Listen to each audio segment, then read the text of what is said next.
pretty to be tripped. After all that, you lost my interest.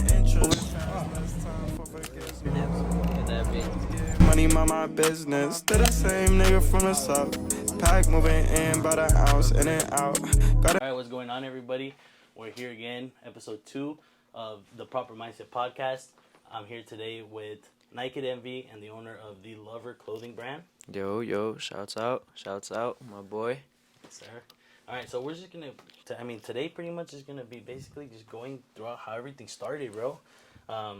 Me and you do have a little bit of a personal background. I mean, we're Yes, not sir. the closest, but I do know you from high school and stuff like that. Yes, but sir. Let's go ahead and let's give your name, your age, what do you do? So, my name is Nightkidenvy. I'm a business owner. I own a couple clothing brands. And I don't like telling my age because we can get into that later. But, yeah, Nightkidenvy. All right. Well, what about your background? Let's touch up what most people want to know. What are your background? Where do you come from? Do you come from a wealthy family? Do you come from, how some people want to say the slums? Do you come from the bottom? What do you do?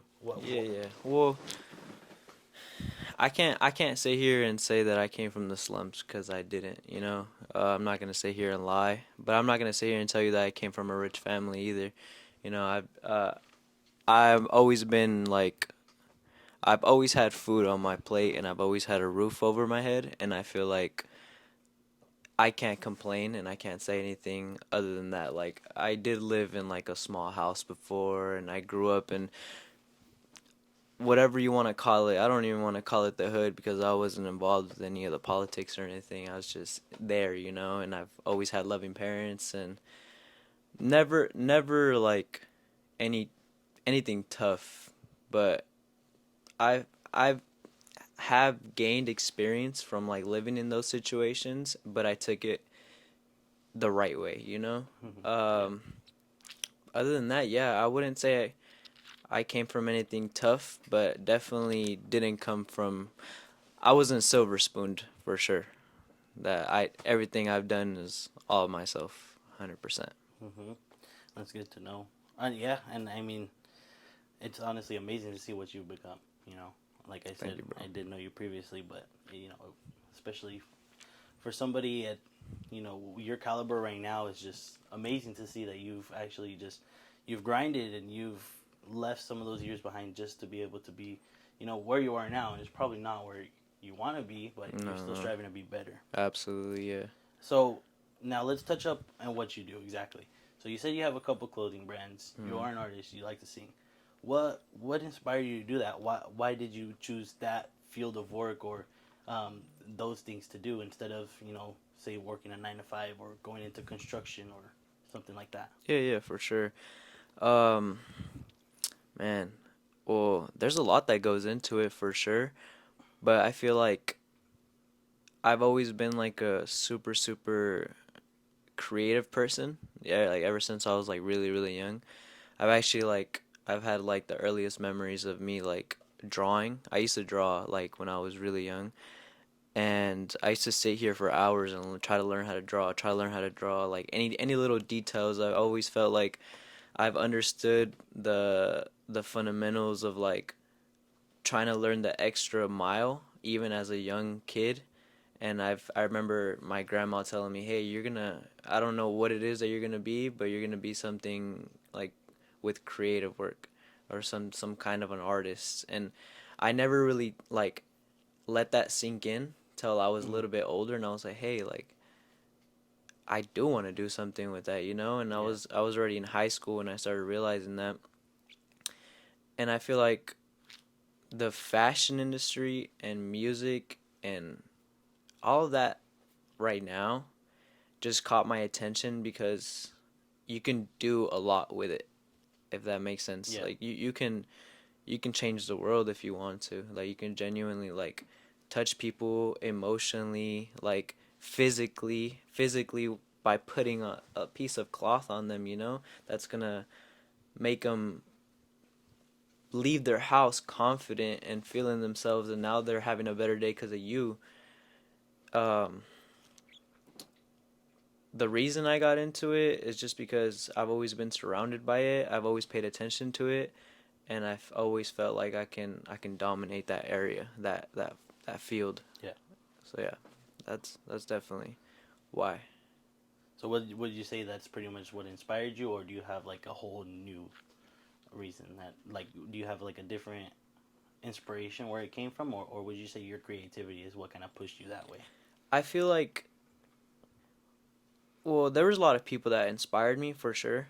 Like I have a good amount of idols. Like we came from a golden era, bro, where like Kanye was coming up, Drake was coming up, and like we got to experience all of that, like seeing Kanye fucking take over the entire world, bro. Like he literally hit every single aspect of like every industry, and like he took over music, and then he's like, "Oh, I'm going to take over music. Now I'm going to take over fashion." And he did exactly that. And we saw that like firsthand, and I feel like what exactly what I said, like it touched us and we were the youth. Yeah. And we can't let that die. Like we need someone to do the same thing he did, but now it's just gonna upgrade and upgrade. We're gonna learn from his mistakes and keep pushing and do even crazier, you know? Yeah. And like people like that, that's what inspired me to do that. Damn, that's yeah. good. That is good. Okay, so your brand, we mentioned it already. LUVR, it's not spelled LOVER. It's spelled in a specific way, LUVR. Mhm. You want to touch that up? Why that name? Does it mean anything? Yeah. Well, okay. So the spelling was a little bit random because the original brand that I had, the original one, was Extendo. And Yeah, I think I've seen that one. yeah, it was Extendo, and I scratched it, and then I did Popular Loner. And it was Popular Loner that I was going to start branding, but then I saw that someone else had that name already, and it was already like taken legally. Mhm. So I was like, you know what? I saw a lot of people using the abbreviation like LUVR, LUVR. I was just seeing it everywhere, and I knew that it was something that the youth was using a lot. Like it goes back to the youth. Like they were using it a lot. Like that word just spelled like that. Like I would see it in comments. I would see it in YouTube videos, and I was like, you know what? Like, what if I brand this? And I looked up a video one day. I looked up how to make a backwoods logo just because I was learning. It was funny, yeah, bro. I was learning how to use Photoshop again. Yeah. I had like a little bit of like idea, but I just learned it, and then I just typed in LUVR in that font, and I kind of like warped it myself, and I was like, this looks good. It doesn't even look bad. And I was like, you know what? Fuck it. And like I put it on a t-shirt and ended up working. And then when it comes down to the actual name of it, I felt like it resonated a lot with me because love, obviously, like love has like a lot of emotion connected to it, and I feel like a lot of people can relate to it, especially me. I've had a lot of experience with love, and I've had a lot of understanding of love, and I feel like I could resonate with making designs when it comes down to anything that has to do with love. And that's like where the name came from. It was just like my understanding of it, and I felt like I was gonna be able to do something with it. Yeah. Yeah. That's nice. Yeah, something that touches the heart, and it's something that everybody could kind of, relate to. Yeah, 100%. Everybody in the world, bro. In the world, we all experience love, right? Mhm. And we all experience heartbreak, and we all experience whatever it is that you've experienced with love. If you can put that into physical, I feel like it's gonna touch your customer a lot more. And that was like my thought process going into like LUVR. And I was like, that's just kind of what I was pushing out.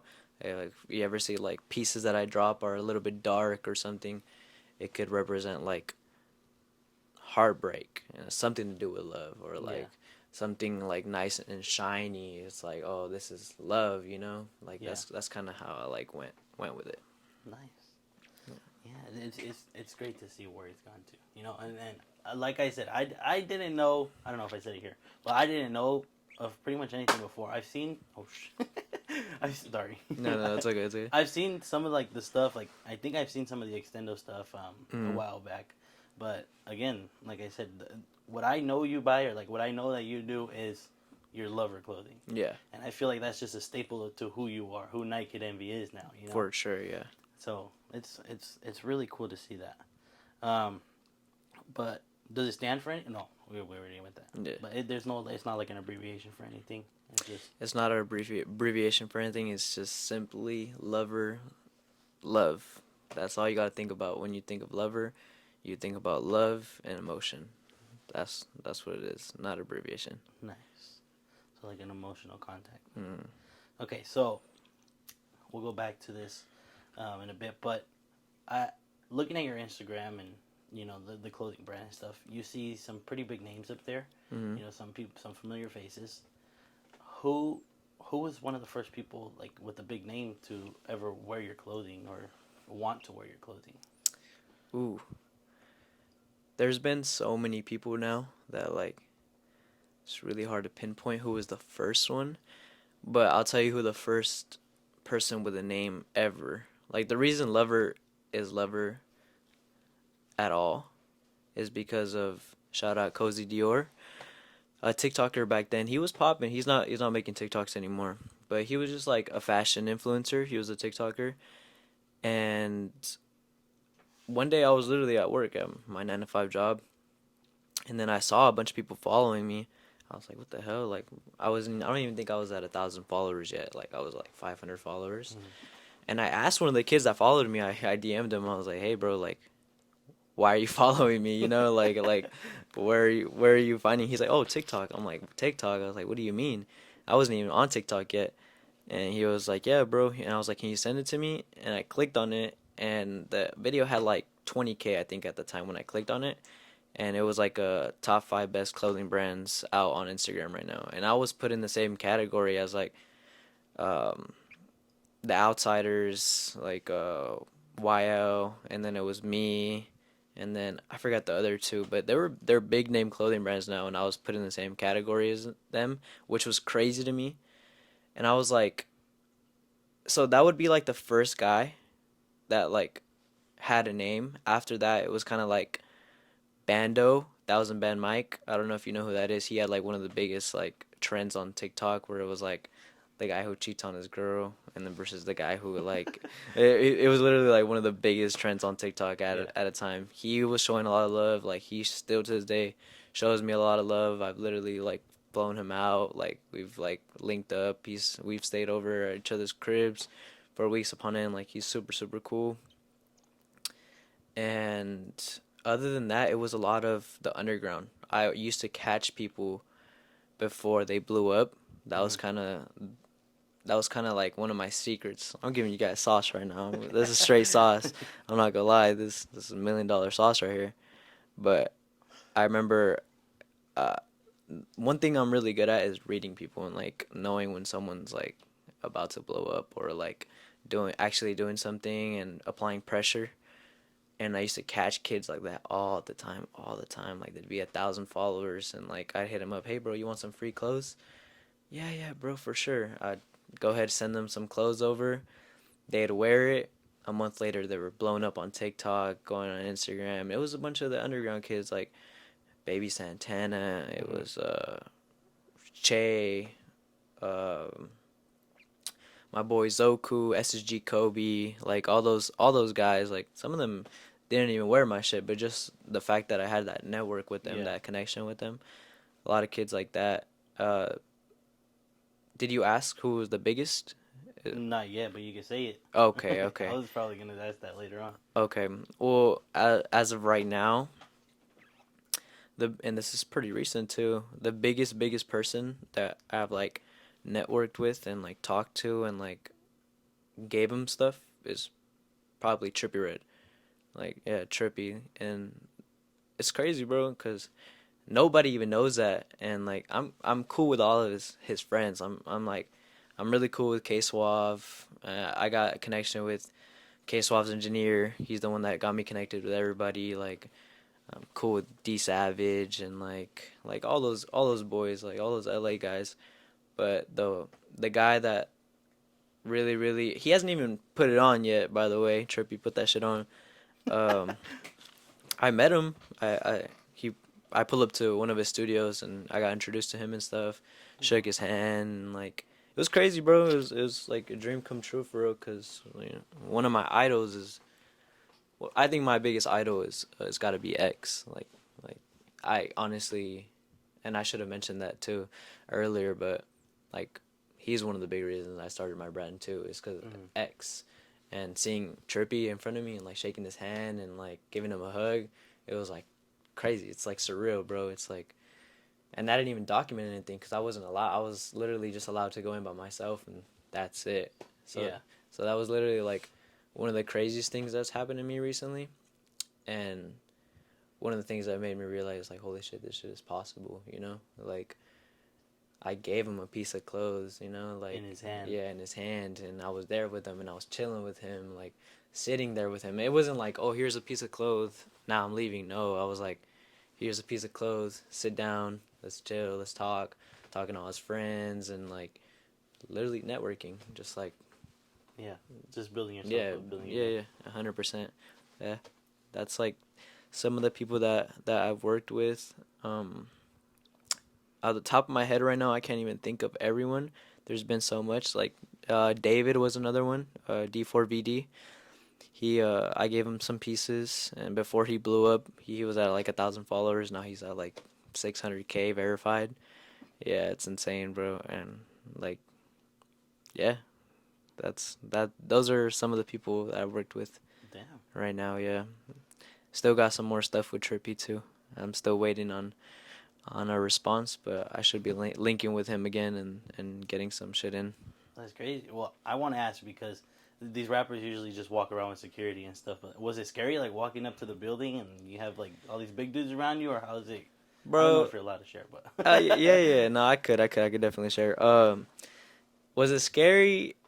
Absolutely. Like, bro, like, especially like when you're walking by yourself yeah, in a city that you're not really familiar with, especially Los Angeles, and going into like these big name studios. Bro, I could barely walk. Like, it's like your legs are shaking and your throat is like closing. Like, you don't know what to expect. But they were super cool. Like, bro, I gave the security guard some pieces. Like, big ass dude. I walk in, I shook his hand. He's like, "Oh yeah, come in." I met all of Trippie Redd's family, his uncles, his cousins. His some of his cousins follow me. Like, I gave all of them pieces. They were taking me in like family, bro. They yeah, literally all gave me hugs. They were like, "Hey, bro, I need you to come this day to Miami." And I was like, "Oh no, I can't." Like, that's crazy. I can't go to Miami right now. He's like, "Oh, it's all good, bro. We'll stay locked in. Whenever you're in LA, we'll hit you." And they've hit me. But was it scary? Yeah, it is scary. And how did I overcome it?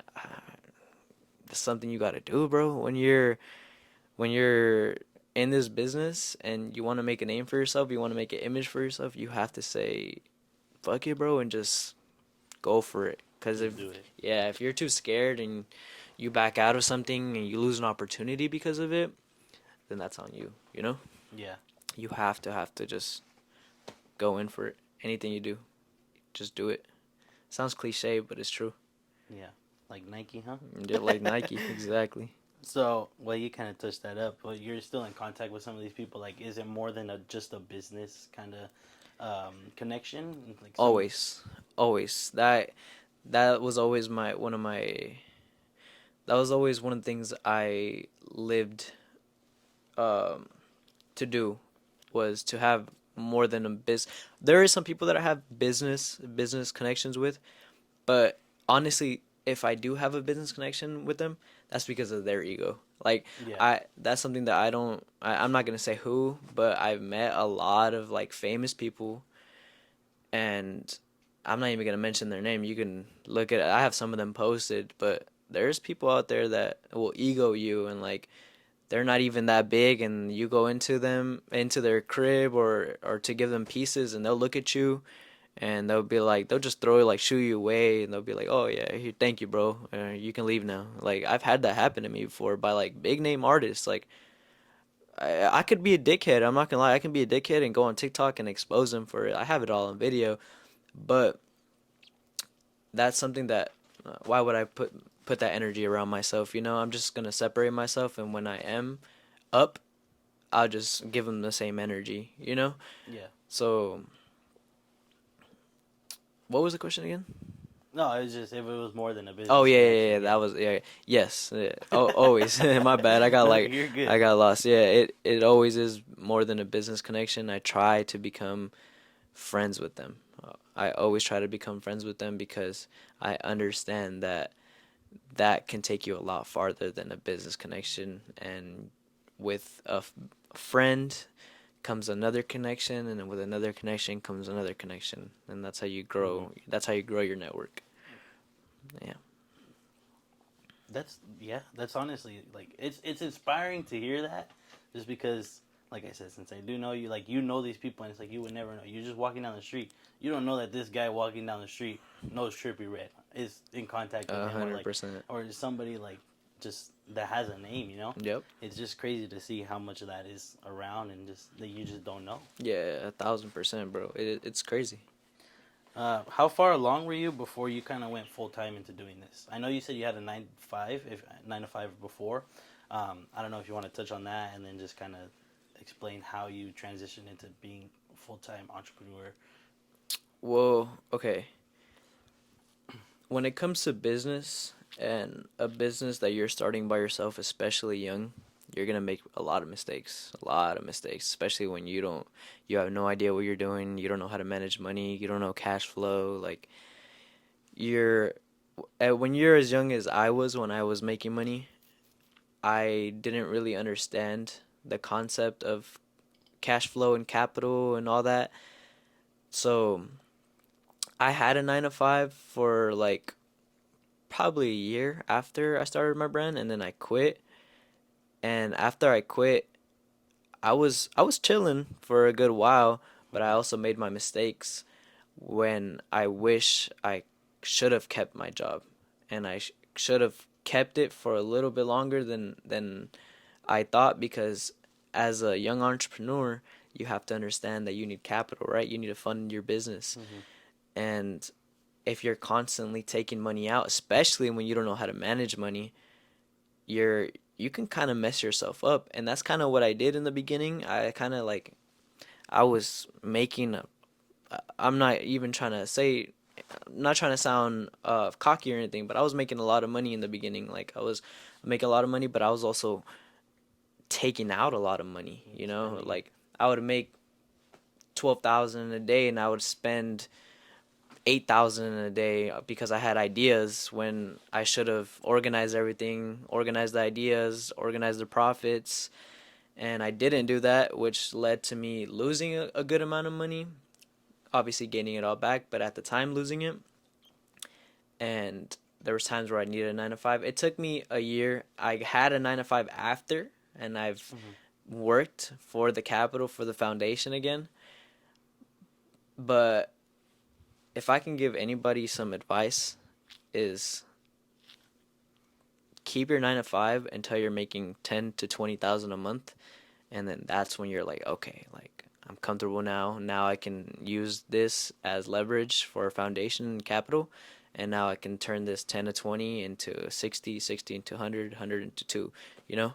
Would you say 10 to 20 in like profit or revenue? Profit. Profit always. Yeah, yeah. Oh, I mean, yeah, profit to your pocket. Yeah, you revenue too, obviously, but like you Mando for the profit. 10 to 20 profit. Yeah. Good thing that you brought that up, because that's something that I didn't understand. I didn't know, like I wasn't even keeping track of like what I was getting my items for compared to how much I was selling them for. I was kind of just getting money in my bank account.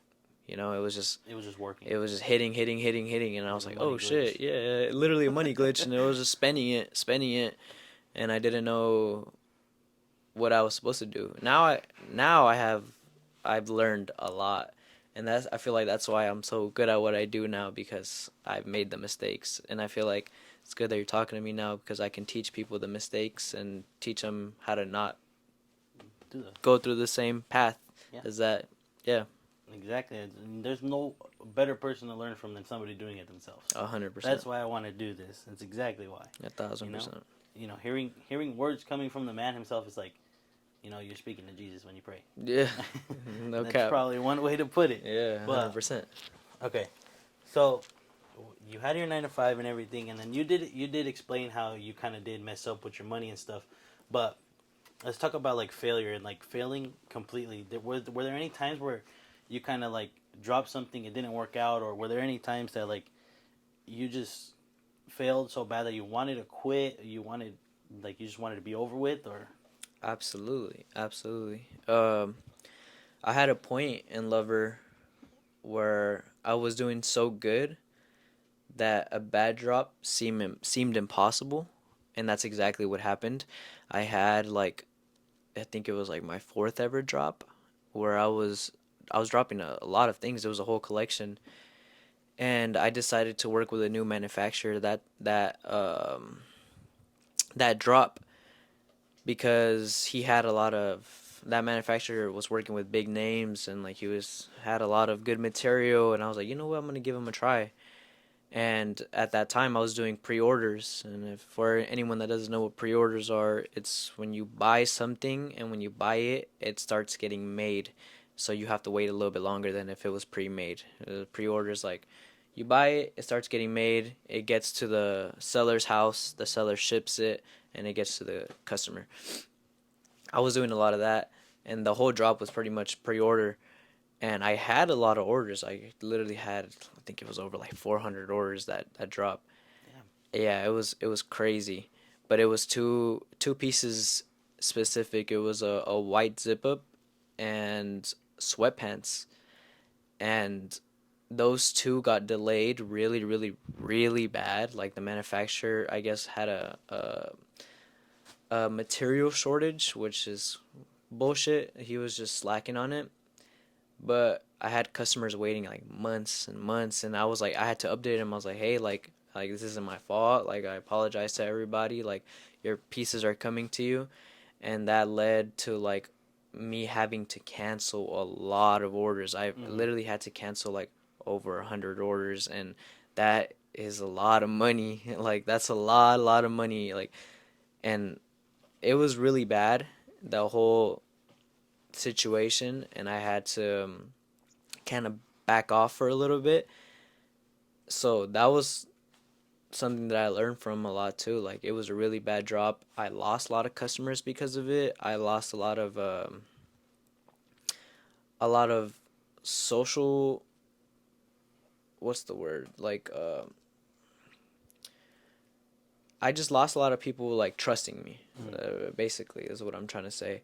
And it wasn't even my fault, and that's like something as a business owner that you have to go through. And yeah, that's something like bad that's never happening again. Like, everything that I make now is like pre-made, so I literally make it in bulk. It costs a little bit more, it's more out of my pocket, but it's worth it, because that's something that I had to understand, is the customer comes first. And you have to please the customer before anything. Yeah. And if they're waiting a long time for their order, then that's like, you're basically giving yourself a death sentence. And luckily, like, after that, I can't say I fully revived LUVR, but I definitely revived it like halfway. And still to this day, like, I have so many plans for it, and like, just crazy things that are gonna come out. But yeah, that was like one of the moments that I had like bad, and I did want to quit, but I had to realize, like, hey, if I quit, then everything I built, it was for nothing. And that's like not, me personally, I can't put that through my head. Like, I can't just like give up on something like that. So yeah, that was like one of the times that like I did want to quit, and I was gonna quit, but I didn't. Yeah, and look where it's got you. Exactly. Exactly. So, well, through your success, what would you say is one of your biggest like lessons learned? I mean, I know you said a few already, but what would you say is like number one, top dog? Like, you're never doing it again. You're glad that you learned it. One of my biggest lessons learned. Let's see. definitely like a mistake that I've made, and I learned from it. Is that what you mean? Yeah, that or just like a lesson in general. It could be about, like you said, money, or it could be about anything. Just whatever pops up into your mind first. So, Not learning the business aspect of a business. Like that was one of the mistakes that I made that I wish and I regret that I didn't learn earlier. You need to have some type of understanding of what a business is, how to run a business, how to manage cash flow, how to keep your profits separate. It's That's something that I wish I learned earlier. before. Before, yeah. Um, so let's kind of touch into that. If, well, was it part of the plan to go to college? Was that in any idea? Did you ever want to do that? Was that? Fuck no. No. Never, never. Growing up, I've always like I've always disliked school, bro. Like I genuinely I always felt like I was way ahead of my age. I've always like ever since I was really, really young, I've always hung out with like older people, and like they wouldn't ever push me away. Like I've always been like the mature kid, and I feel like I've always had an understanding of, hey, what the fuck is this on my paper? Like this isn't gonna do anything for me. And to this day, like you're at high school, I'm at high school, like I don't use it most of the things that we learned in No. school. Like it's bad, and I've always like I didn't graduate middle school. First of all, like I didn't even walk. They literally had to force me to go through. Like I I wasn't stupid. I feel like I've always been like really, really smart. I just wasn't stupid enough to fall into the category of, oh, I'm learning, I'm going to college, I'm doing this. Like high school, I went to MSJ. I literally, MSJ is a continuation school. I Bro, MSJ was literally one of the best times I've ever had. Like it was awesome, That's bro. what I heard. A lot of people had Yeah, fun there. it was amazing. Like the teachers actually cared about you and stuff. Um, but I did graduate high school. I still haven't picked up my diploma to this day. Wow. I never picked it up. They keep calling my mom to come pick up the diploma. And I told them, I was like, hey, just throw it away. And I tell them to throw it away because I know I'm not gonna need it. And it's like, again, it sounds cliche, like, oh, at least get your high school diploma, but for what? Like, I'm.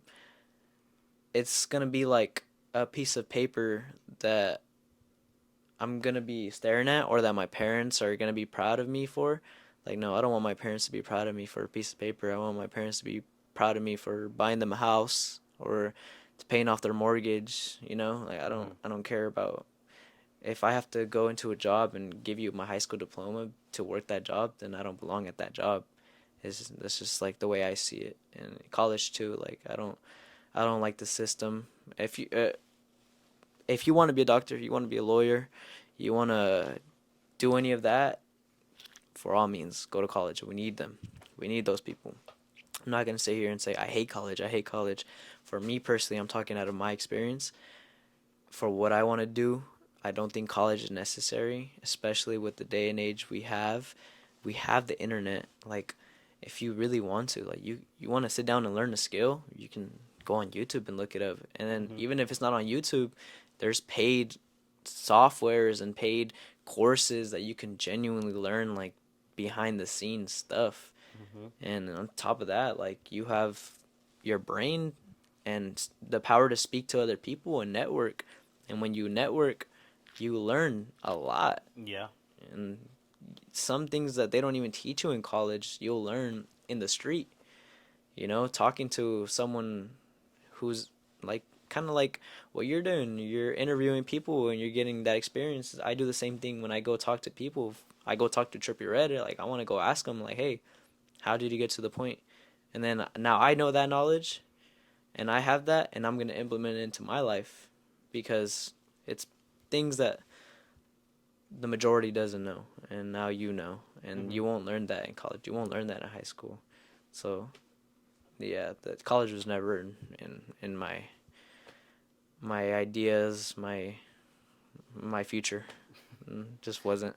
Yeah, so I hope my mom watches this so she can hear that part, just for that. Hey, if you need him to go to college, he goes to college. But all right, well, that thank you. And, I think a lot of people need to hear that. Of And course, then yeah. me. This is my opinion. And you guys don't have to listen to me if you don't want to. I would listen to that guy for sure. But if it's not part of the plan, it's not part of the plan. Like, I'm not gonna even say that I tried. I did enroll and I did go to college, but I didn't even spend a week there, and I kind of knew to myself that I wasn't there for school. I got accepted to go play football, whatever. I'm not gonna lie, I was there for 2 days. Yeah. 2 days. I went to the practices, and then I was like, damn. I called up my mom, and I was like, fuck this. Like, I'm done. Like, I was sitting there, and I had a hard time just kind of going through it. Like, I'm there not to learn. I'm there to play football. And, like, Yeah. I mean, on the path I'm on now, it's like I realize I don't need it. And I feel like that's a good thing for everybody to know. So I really thank you. Thank you for sharing that. 100%. 100%. So a friend group, how do you have a big circle? Do you have a small circle? And what do you prefer? Why is it like that? Okay. That's a good question. Small circle for sure. I've had the same friends since middle school.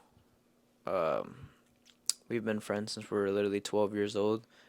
So I have this collective that we kind of came up with in high school. And I'm sure you've heard of it. A lot of people have. Like, we got made fun of a lot. Like it was just like in high school, but we were NK. We were night kids. Like, that's what we always called ourselves. Like, we came up with it. Me and my boy Jose. So it's how many is it's like 7 of us. It's like seven, 8. I can't think at the top of my head. But small circle for sure. Always.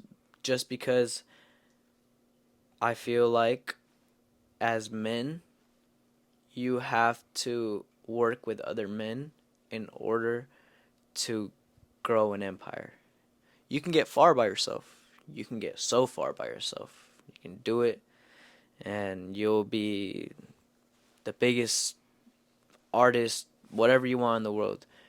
But if you want to take it a step farther than that, you need other people. And if you have a connection with another person, especially like if you grew up with them, if you like have the same hobbies, have the same goals, if you're on the same path as each other, you have no lineage to fail. You won't fail at all. And if you do, then that's on you.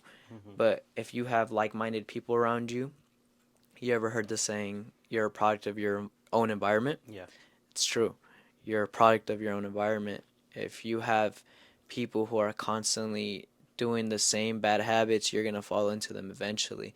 If your friend is constantly going out, going to clubs, drinking, smoking, doing unnecessary shit, then that's the energy that you're gonna surround yourself by, and that's what you're gonna become. Like it or not, that's what you're gonna become unless you separate yourself.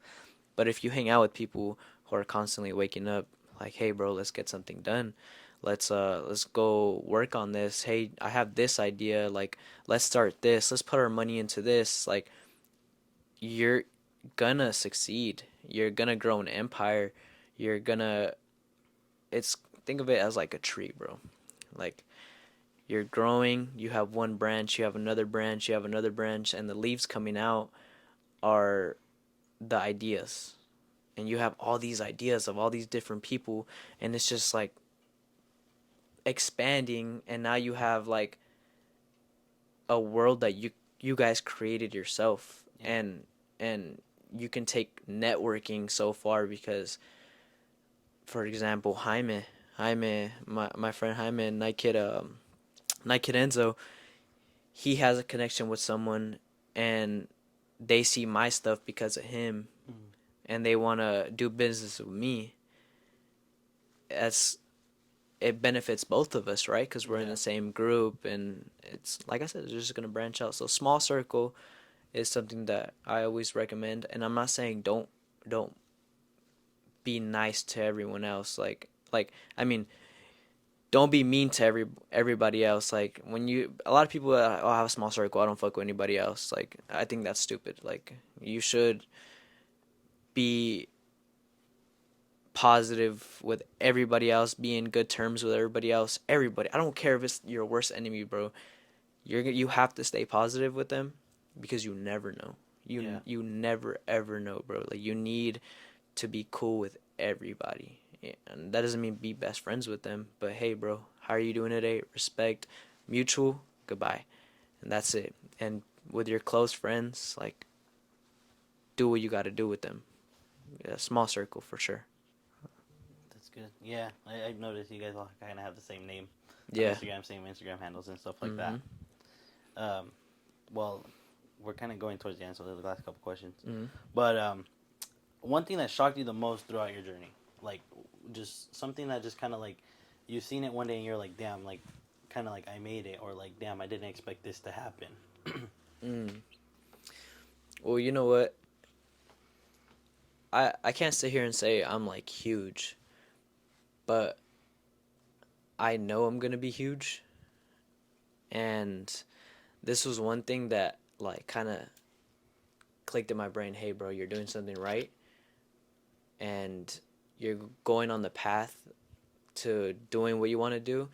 And it was one time I literally went to the store, and it was when like it was Prime Lover, and I was literally like, I walked out of my car. I was bummy, bro. Like I didn't even want to be there. I just grabbed some.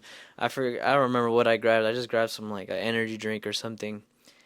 And I got a text from my phone when I started leaving, and it was like someone on Lover, and it was like someone was like, "Hey, like, I saw you at the store. I wanted to take a picture with you. Like, I was nervous though. Like, and I was like, what? Like, it was, I don't know. It was different, and it made me realize like the power that you can have just from making clothes, you know? Like it was literally as simple as me putting a print on a shirt and now someone wants to take a picture of me, someone idolizes me, someone looks up to me. And it was like that's something that really shocked me because that's another thing in like my life that made me realize like hey, like this is possible, anything is possible. Like I was 2 years before that, I was the kid wanting to take pictures with the significant other, you know? Like, Yeah. I was the one that was like, hey, like, I have videos on my phone. Like, I've met, like, the owner of Revenge. And I remember I went up to him and I was like, hey, bro, like, can I take a video with you? He's like, yeah. And took, like, a little cringy video. And I look back at it and I'm like, holy shit. Like, it made me realize, like, I'm that person now. And I'm on my way to being that person. And I have a lot of responsibility now, and that's something that shocked me a lot because I was like, damn, like I always hear like celebrities say, oh, I have a lot of responsibility when it comes to the youth and kids, and I'm like, I always thought that was stupid because I was like, you don't have any responsibility for these kids, but they do. Like they're the ones that influence these kids, like they're the ones that are showing them what to do. Yeah. And I feel like again, like I'm on my way to being there, and that's something that I have to prep for, I guess. Yeah, like for sure, 100%. I know it's gonna happen. Like just a waiting game now.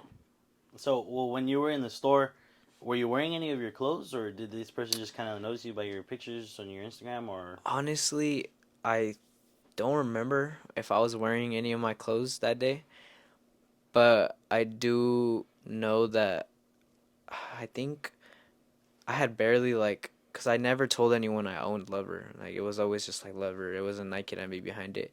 I think I commented on a post, and people locally started figuring out who I was, Mm. cause I started getting a lot of people locally that were following me and stuff. And I'm like, oh shit, like I didn't even want people to know yet, but I think they were one of the people that I like knew. And Yeah. now I have my name behind it, not as much as I like need to be pushing out, but like people know now, like I'm the one that owns it. But before it was, that's why it was shocking too, because I didn't have my name behind it. So the fact that someone recognized me shows even more how much power a simple clothing brand has, because they did their research to figure out that I owned it and recognized me in real life and was like, "Hey, that's the kid. I want to take a picture with him." Like that's me personally. That's crazy. No, Like it's insane. Like yeah, that's something that shocked me for how sure. good does it feel?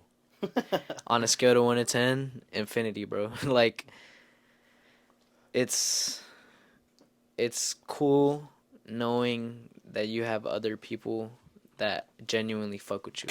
Mhm. Like there's people out there that want to be like you and want to dress like you and want to drive the same car as you and want to live the same life as you, because just because of your own dream. Like now you have all these kids behind you and following you. Um, it feels really, really good, bro. It feels really, really good. Like it gives you like a little boost of dopamine.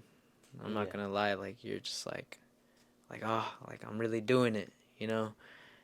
I'm sure that's how like a lot of celebrities and influencers feel. Like the good ones, at least, like they're like, hey, like I'm influencing a whole group of kids. That's why I fucked with X so much, because that's how he was when he was coming up. Like he was genuine about everything. Like he cared about his fans. He cared about the people that like were following him, and that's kind of like what gave me the influence to be like, hey, like I want to do the same thing now. Like I want to cure these kids and make them more confident.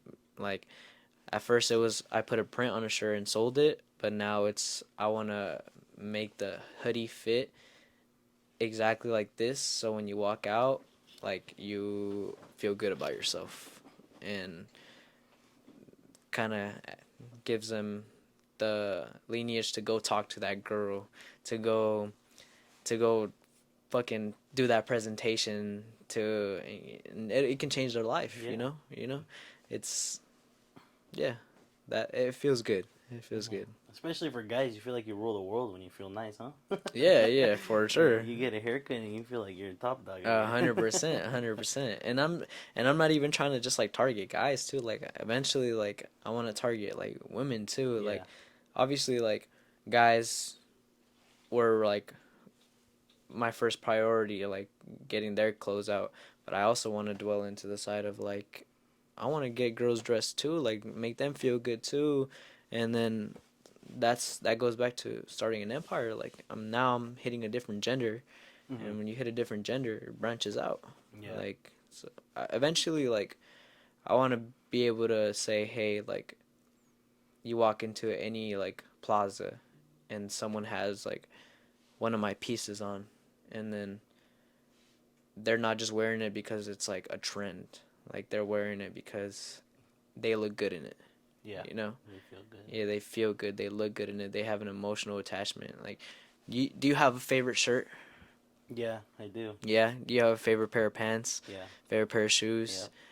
Do you have a specific emotional connection to them because you feel some type of way towards them? Yeah. It's deeper than a piece of leather stitched. It's deeper than like a piece of cotton that has like a paint on it. You know, it's way deeper than that. It's clothes is like it's kind of like music. It's therapy, bro. It's like that's why fashion is one of the number one like most profitable big businesses in the entire like world. Like you go to any country, there's fashion everywhere, right? And there's like everybody has a piece of clothes, everybody has a shirt, everybody has a pair of pants. So why not take it to the next level and give that person what they want, you know? Yeah. Give That's that a good way. Yeah. yeah. So, well, have you ever walked into like a store or something and you seen somebody wearing your clothes that somebody you didn't know from your personal life? Oh yeah. It happened a lot actually. In the beginning, I wouldn't even say any. I'll tell you a story real quick. Um, One time I was in L.A. I got invited to Box Fest. I don't know if you know what Box Fest is. No. It's like they're up and coming, like it's two brothers, and they throw shows, and they've literally like thrown huge shows like Sofago, Summers. It's all the underground kids. I got invited to give out some clothes. I got there. Literally, I had a big old box, and I was walking around with some rappers. I was walking out with Sui Generous. I don't know if you know who that is. Sui Generous, the TikToker, the Mexican kid who Chef Suey? cooks. Chef Chef Sui. Suey? Yeah, that's my boy. Shout out Sui. That's my brother.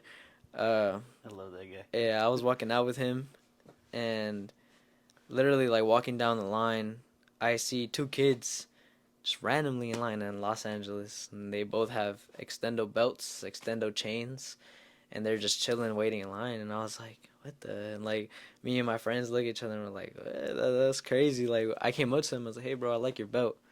And then he's like, "Oh, I appreciate it, bro." And he gave me a handshake and stuff. And I was like, "Oh, that's cool, bro." And then I was like, "You know what?" And I gave them both like free pieces. And I was like, "That's really cool, bro. Like I appreciate it." I walked away, and that was like one of the moments I was like, "Holy shit!" Like people like in LA, like two random ass kids, like saw them with my pieces, and it happened all the time. Before that, I would walk into grocery stores locally, and I saw kids with like Lover hoodies, Lover jackets, and I would see it. I went to a Rancho game one time. I literally would look every corner. Some kid had a Lover hoodie on. I was like, damn, like that's crazy. Like people actually are fucking with it, Yeah, bro. they fuck Like with it. yeah, and that day at Box Fest, uh, it's crazy. That was like the first week I met Sui, and it was cool. I felt like it was crazy. I had a kid come up to me that day too, and he knew I was owner of Lover Clothes, and we took a picture together. Like he gave me a hug. Tall basketball player came and just like he's like, bro, can I get a picture? I was like, yeah, for sure. And I was like, damn, like what the? I feel like a little celebrity right now, bro. Like, it's crazy, but yeah, bro, that's like I I would see it all the time. I would see it all the time, and that feels really really good too. It's like seeing other people put your thought your thoughts on their body, because at the end of the day, like That's what it is. that's what it is. Like everything I've ever made came from an idea, so it's cool. It's cool to see. Yeah. Yeah, I bet. It's probably really a nice like just reminder that to keep pushing sometimes too, huh? Oh yeah, absolutely. There's been times, going back to one of your questions, like where I felt like, hey, like this is getting hard, like uh, times where you feel like quitting, and then something pops up, and you get reminded of like, hey, you need to keep going. You need to keep going, or you're just gonna fall deeper, and you don't want to fall deeper. Like you want to keep pushing, because that's what I feel like I was put on this earth for, like to create. That's what a lot of, I mean, that's what humans are put on for, bro. Like humans are put on this earth to create, to evolve, Yeah. and that's something that you can do with art, art and any type of creative work, as simple as being an influencer, like just touching other people, touching their hearts emotionally. uh you're just like, that's something that you have to realize, like, hey bro, like shit is possible. You can do all Yeah. this shit, anything you want in life, bro. Absolutely possible.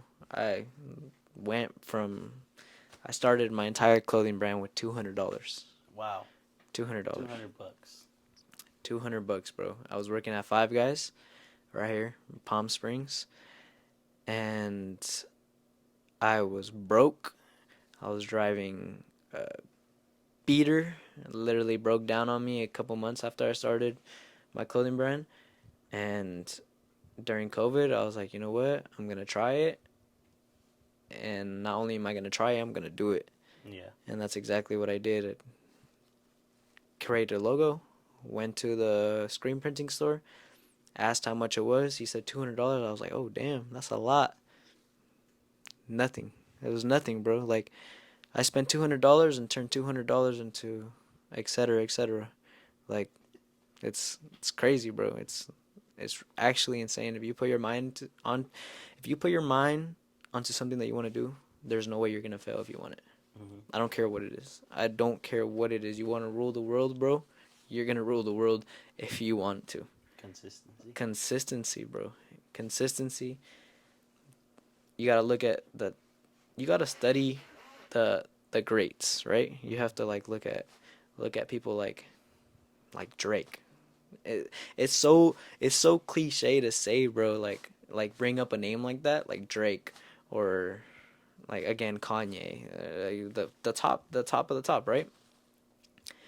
But you look at him and you ask yourself like why are they in that position? And a lot of people don't. A lot of people just think Drake, oh, he's Drake because he's Drake. No. Drake is Drake because he said he was Drake. You know? Yeah. No one else called him Drake. I'm sure when he started, like people laughed at him when they said he said, "Oh yeah, my name is Drake. I'm doing this," and he said it before in interviews. Like you have to believe in what you want and manifest. You have to genuinely give off those energies, and if you give off those energies, bro, you're gonna do it. Anything, bro. If you want to mentally better yourself, you want to financially better yourself, anything, if you want it, you're gonna get it, no matter what. I don't care what anybody tells you. You want it, you're gonna get it. I promise, bro. As long as you stick to it. As long as you stick to it, yeah. There's ways around everything, but obviously, if you put your mind to it, you're gonna consciously just do it.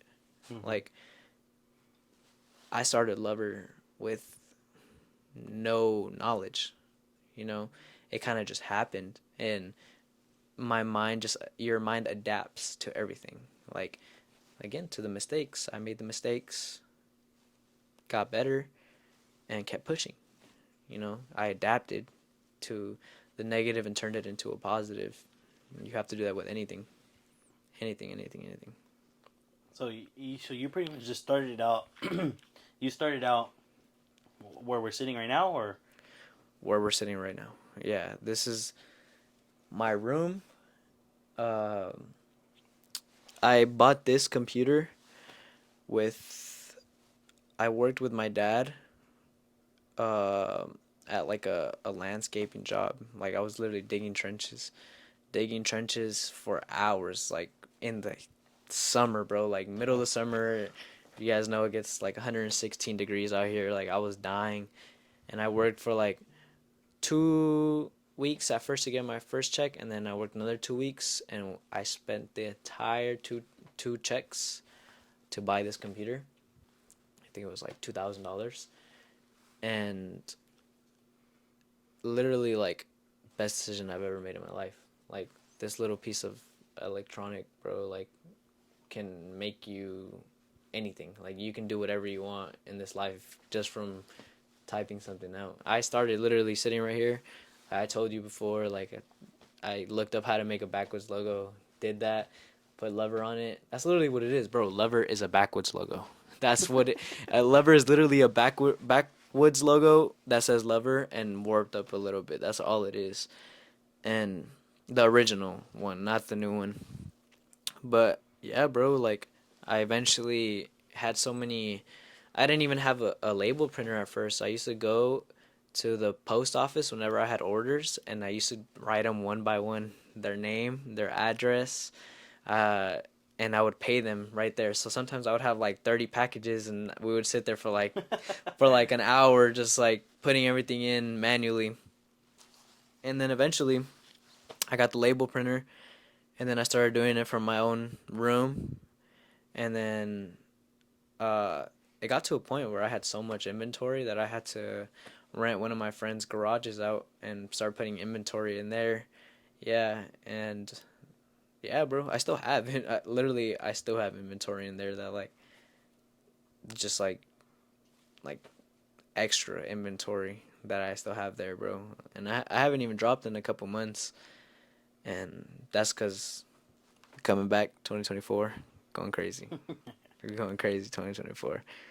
Yeah, bro. The whole thing was a process, bro. Like, you know, there's a lot of things that like went with me starting a business. It was like me. I had gone through some shit like during those times, some nasty shit that no one should go through. But on top of starting a business, like I got better as a man, and I feel like when that shit like that happens to you, like again you learn from it, Mm-hmm. and now like when I come back, I'm gonna come back like 10 times harder than I ever have, and use this as like a a memory book, bro. Cause I promise you, like this year to next year, like it's I want to do things that like nobody has ever seen before, Mm-hmm. and like things that like you're gonna look at and you're gonna be like, damn, like he's doing it, not because I want that label, but just because this is all I've ever wanted, and this Yeah. is what I'm living for now. You know, like the reason I wake up every day is to make this happen, like make this happen, and making sure that I put on for everybody else and go crazy, bro.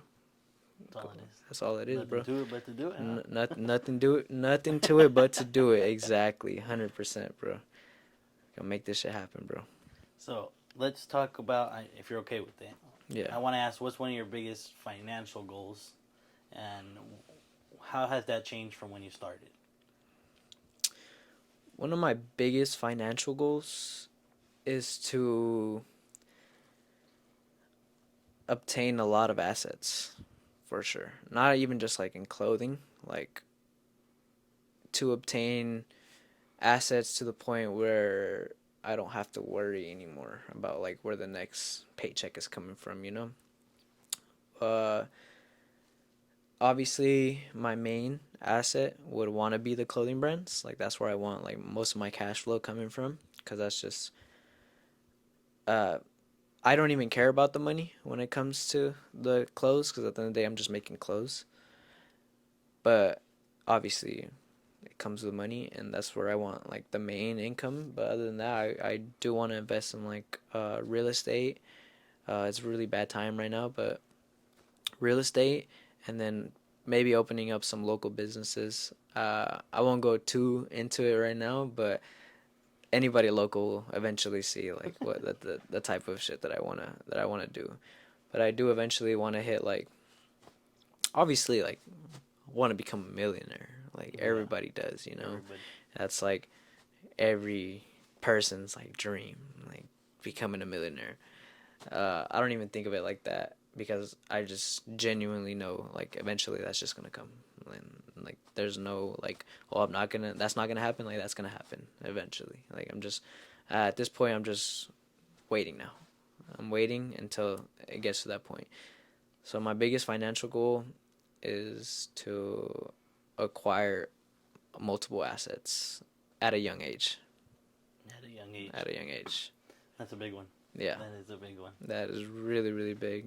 Yeah, that I can't see myself like driving a Ferrari or a Lambo at like 50, 60. Like it's not in me. At that point, I never understood that. Like it's cool, yeah, you're driving a Lambo, bro, but you ain't getting no hose in that Lambo. You know, you're too old. Like you want to live your life right now. You know, like Mhm. this is where it counts, in my opinion. Like Right now. this is where we're gonna get our most experience. And if you get into that lane of like wealth, you get experience that 90% of people don't. Yeah. You know, and that's something that like as a man, I feel like you kind of need, because that's how you kind of take over the world, bro. That's how you take over the world, because now you have knowledge that 90% of the people don't, and you you're different. You stand out from the rest, and that's Mhm. something that like a big goal for mine. Like I'm not saying that I want like power and I want to take over the world and fucking, you know, like in good perspectives, like I want to be able to like touch the world, bro. Yeah. You know? People to know your name. Yeah, 100%. I feel like that's a good goal for everybody. You know. Yeah. Some people, it does, like you could tell, it kind of does get to their head that they have an influence. They can do whatever they Oh want. yeah. But, you know, as long as it's going to the right person on the right path. 1,000%. Yeah, that sucks, man. When that gets to their head, but the light always outshines that. Like, people who ego, when they have that type of influence, if you ever notice, they always die. They always die out. Not die as like really die, like they always die out. Yeah. Like their fame, their fortune, like it slowly just starts breaking down because people notice that you're a piece of shit.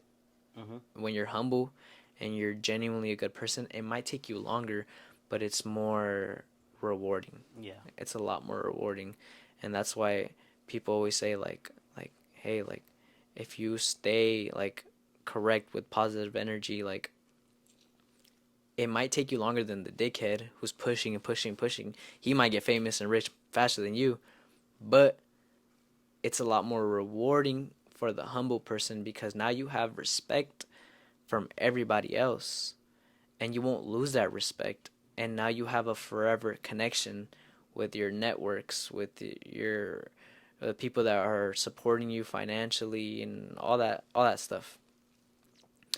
And I feel like that's the position that I'm in right now. It's like it's kind of taking me a little longer, but because of that, because it's taking a little bit longer, I feel like when it does and it breaks and it cracks open, like you're gonna see like it's gonna break hard and I'm gonna come crazy and it's gonna, and people will like see what I really stand for, you know? Yeah. Yeah. That's good. All right. I know I said a few questions, but I No, still you're good. have something to ask. Yeah. So I did notice that you have your clothing brand under an LLC. Yeah. How big were you before you decided to do that? Or like, is that something you would say started at the beginning, or? I was okay. I don't remember how many followers. I think I broke 6,000 followers. I broke 6,000 followers around there, and I was like, I knew I had to legalize my business. Yeah. Especially because I had money coming in. So then I didn't want the IRS coming for me after, and I was like, fuck, like, honestly, I'm going to be 100% honest. When I started my LLC, I had no idea what I was doing. My uncle told me about how to start it, and it's really simple to start a LLC. But I also wanted to own my name legally in California, and I do. I do, like, to this day. Like, if anybody starts a business in California under LUVR, like, I have the right to go sue them and, like, right to, like, take their profits or whatever they made. And I probably won't do that, but in case, like, I wanted that protection. I was pretty small when I first got it. I'm glad I did though, because that's something, again, I learned from, and I had no idea what I was doing. I kind of just paid for it. I don't remember how much I paid. I paid like, I think it was like over 1,000. It wasn't anything too crazy, but I paid for it, and I was like, now what? Like, yeah, I have it. I have the papers, and to this day I still have it, and it's something that you do need when you start a business. If you're making over like 12,000 a year from it, like you are gonna need it. It also like separates you from like if anyone wants to sue you, they're not suing you, they're suing the LLC, and that helps a lot. It gives you your EIN number and all that good stuff too. Yeah, bro, it was pretty early on. Okay. Yeah, that was a big thing that I noticed. I was like, oh wow, he's an LLC. Yeah. So yeah, you've heard a lot of good things about them. Yeah. One thing I kind of want to do now is just kind of. Well, I posted a thing on my Instagram yesterday. I don't know if you saw it, but I just kind of want to ask some questions that they submitted to me. Okay. At least as far as a clothing brand goes. Yeah. All right. So we have a question from Victor, and what was the easiest way to market your clothing brand when you started? TikTok. TikTok is literally a cheat code right now. I never had good luck with TikTok. To this day, I've had one TikTok that blew up. I wasn't very good at it when I first started.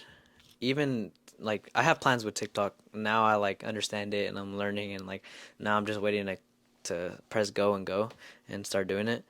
But TikTok is literally a cheat code for clothing brands. Like, if you're not on TikTok, then you're doing something wrong. Like, for clothing brands, TikTok is number one. Number two, when I first started, I was doing Instagram ads. They're not the same anymore. That's the only thing. I was doing Instagram ads. I was investing. Every check that I would get from my 9 to 5, I'd put $500 into ads, and then it would get me to like a lot of people. Like, I would get to like 24 to 68,000 people at a time. But it's not like that anymore. There's so many clothing brands out now that like it's really really saturated. So Instagram ads don't work. Facebook ads, a little bit more complicated. You do have to learn about it a little bit more setup. But Facebook ads are good, but you have to understand what advertising is, how to set up a ad for real. Facebook ads and TikTok are probably the two best, and yeah. Other than that, obviously getting people in your stuff and all that good stuff like influencers, celebrities. But yeah, I actually have a course coming. If if y'all want it, you hit me up. So okay, well I know we said it earlier, but you sent out free pieces and stuff. Yeah. But to the smaller guys and stuff like that, you said, Mhm. if they were looking to do that, what was kind of like your criteria for somebody to meet that? Small but kind of gonna blow up. If you want to share that. Yeah. Like what did I see? Yeah, like how did you kind of like No. pinpoint like that person was gonna take off, or like I feel like that's just something that I have, like, I swear, bro, like I have a skill where I can genuinely, cuz I know what sounds good and I know what sounds bad. I know what looks good, I know what looks bad. yeah, And like when it comes to culture. And if something genuinely sounds good and you're small, I'm gonna see, and you're pushing and I see you're being consistent, I see that you're gonna blow up. There's no way, especially with like the way social media is right now. Like TikTok is pushing kids out every single day. Every single day another person is getting famous. So the possibility of this kid blowing up is so high.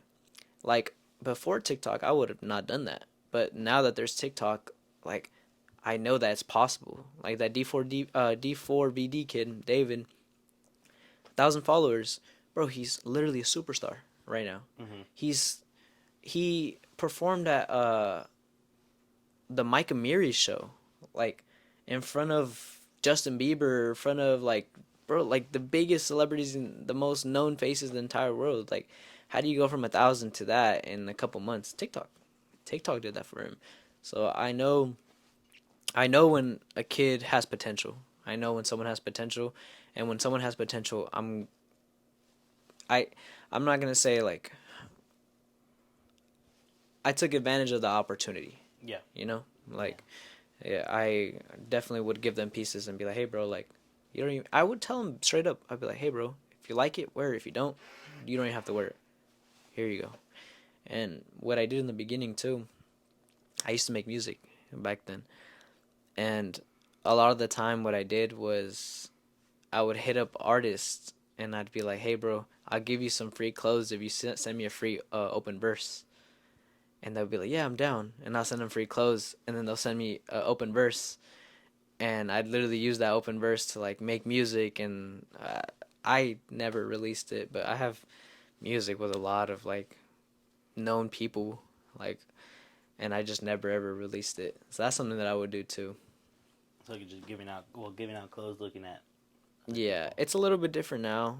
Because when I first started, there was not a lot of clothing brands out. Like it was kind of just hitting the tip of everybody trying to do it, but it's still possible. Like if you have good clothes and they're actually hard and they actually look good and they're cool and you're marketing yourself well, celebrities come to you. Like they hit you up. Yeah. Like they're like, hey bro, send me something. And yeah, like as long as you have a good product, you're gonna get the celebrities to come to you, the influencers. But TikTok, Facebook ads, two best things right now. And then I'm guessing, obviously, not being scared to just put yourself out there and go up to somebody random or something like that. Oh yeah. That's Being that's confident in yeah, yourself. mandatory. You know, I've always been like really very insecure person. I'm not gonna lie, but I kind of had to overcome that and be like, and realize that like, hey, bro, like networking is really important, and then I'm not gonna be able to network if I don't know how to like talk to someone. Yeah. And I had to like overcome that, and yeah, you have to like take an opportunity because opportunities come and go, but sometimes you have a once in a life opportunity, and if you lose that, then that's on you. Like you can change your life overnight if you wanted to, overnight, genuinely. If you had the confidence to go up to that artist in the middle of the street, hey bro, can you put this on? He's like, oh for sure. Puts it on the next day. Congratulations, you now have a 6-figure business that is gonna run for the next couple of years. Mm-hmm. Like it's as easy as that. No, Yeah, with a little bit of patience. a little bit of patience. Okay, so then the next question comes from, well, actually another one from Victor. Where did you find your suppliers, and how did you figure out margins? And do you use the same suppliers you used to, or? Um, when it comes to suppliers, because it depends on what you need. Mm-hmm. Some suppliers, from testing them, like some are better at making hoodies, some are better at making jackets, some are better at making beanies, some are better at making shoes, whatever you want to make. How did I find them? Honestly, in the beginning, I was in a group chat with a bunch of other clothing brand owners. Some of them are actually huge today, um, and we would help each other find suppliers. Um, they would give me suppliers, I would give them my suppliers, and from there it kind of just like everybody just had the same suppliers. We were all working in a little circle, and yeah, that's how I found my suppliers. But what was the second question? What, it was a double question, right? No, it was just pretty much how did you find your suppliers? Oh, Like, how okay. did you pretty much like communicate with them, get in contact, all that stuff? Well, most of them were on Instagram. Some of them were on like sites like Alibaba. Everybody knows what Alibaba is. Yeah. It's like, uh, from a lot of them were just from other clothing brands that told me, hey, bro, this person's good at making hoodies. Hit them up, and I would hit them up. But most of the time, when I first started, I was going local. I was going local for screen printed shirts, and I would just print on blanks. It wasn't later that I started making cut and sewn pieces. Yeah. What's better? What do you like better? What do you think? What does your audience like better? Also depends. Like, if you have good blanks and good prints, like, it's people love those. Like people like Mm-hmm. T-shirts, and like you're wearing a Psycho Bunny shirt right now. I'm pretty sure that that's a blank and they just printed on it. Yeah. I don't think that's a cut and That's what sewn. it feels like. You only do cut and sewn if you want to do like a complicated piece. You know, like you want to add a big old pink piece of cloth right here. You're gonna hit the cut and sewn people up. Yeah. But I like cut and sewn better because I like making complicated pieces now, like things that are gonna stand out. So I would say cut and sewn is better. Okay, so this one comes from Robbie. Um, was it, well, we kind of touched it throughout the podcast, but Mhm. I mean, if you kind of want to just give another brief explanation, Yep. was it easy? Was closing something easy, or was it just kind of like something that was given, like brought to you that you're just passionate in doing? If somebody were to be trying to start it from the bottom, say they don't know anything, is it something easy to get into? It is something really easy to get into. It's two categories though. You can get into it for the money and make like a really simple design and just have it out, and you're gonna make money. Like that's just that's what the trend is right now with clothing brands. But if you genuinely want to make clothes and like be the next Amiri, Louis Vuitton, like complicated pieces, that's a whole different ball game. Like it's not just clothing at that point. It's like it's a brand, it's a business, it's Artwork. Yeah, it's literally art. It really is. So it's not easy in that perspective because you have to learn and you have to have the mind, the creativity for it, and creative work comes with a lot. So to answer the question, it is easy if you want to make some money off of it. It's not easy if you want to start a company with it, a genuine company, like a big company. How much time do you think you'd have to put into it in the beginning before you see some significant like results? For a big company, We'll go both. both. Like if you just want to sell clothes, or if you want to. Sell clothes, if you're consistent on TikTok, bro, you can literally sell clothes in a month to 2 months if you're consistent. If you're really, really consistent and you're pushing out all right clothes that like looks all right and people will buy, you're gonna sell. You're gonna sell like something. To build a big company, I believe that there's a lot of things that you have to go through to build it. So I would say a couple years, 2 to 3 years. I feel like is like the sweet spot where you're like you learn so much about the culture, about how to build pieces, how to network, how to do all this. Kind of like what I'm doing right now. That it takes a little bit longer. It does take a little bit longer, but it's worth it. So start young. Start young. So by the time you're 21, 22, 23, you're still young as shit and you're doing it. Cuz yeah, a lot of people think, "Oh, you're 20 years old, like you're 20, 21, 22, 23, like you're old." But no, bro, like that's so young. Like Yeah. that's so young. I still feel like I'm in high school, bro. Like I still feel like I'm 17 years old. Like trust me, bro. Like but yeah, it takes a little longer. Wow. Well, that was pretty much. I mean, the final question. If go ahead and, you could plug yourself. Tell them. I mean, if you want a personal page, your brand page, obviously, just whatever you want to plug. Yeah, Whoever yeah. you want to plug. Yes. Shout yourself out. You guys can follow me on Instagram, my main account, Nightkidenvy. That's where I'll be like posting updates about clothes, just like projects and stuff. You can follow the clothing brands that I own. LUVR Clothes, of course.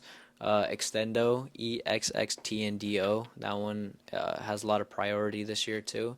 And Vestra Novum, a little project that I'm working on the side. Yeah, I appreciate you, bro. Yeah, I Appreciate you for you too. everything. This was really, really cool, and I hope everything goes well for you, bro. Yeah, I thank you for. I mean, agreeing to this talk. You shared a lot of knowledge today, and Yeah, absolutely. I mean, not only did you help me, but everybody who's gonna be touched by this. Yeah, absolutely. And I want everyone to know, like, genuinely, put your mind to it, bro. Like, you got this. You're a girl, you're a guy, you're gay, you're straight. I don't give a fuck what you are. You got this shit, and you're gonna make it happen. I promise you. Promise. And that's a wrap. That's a Episode wrap. 2, the Proper Mindset Podcast. Again, we had Nightkidenvy here, and that's a wrap. So this is literally like where I keep all like my shipping, all like the extra inventory. I have like the new stuff right here. Shout out Extendo. It's like our OG piece of belt that we made. Honestly, it's just been like this little corner for right now. I'm sure in a couple months I'm gonna have everything going crazy.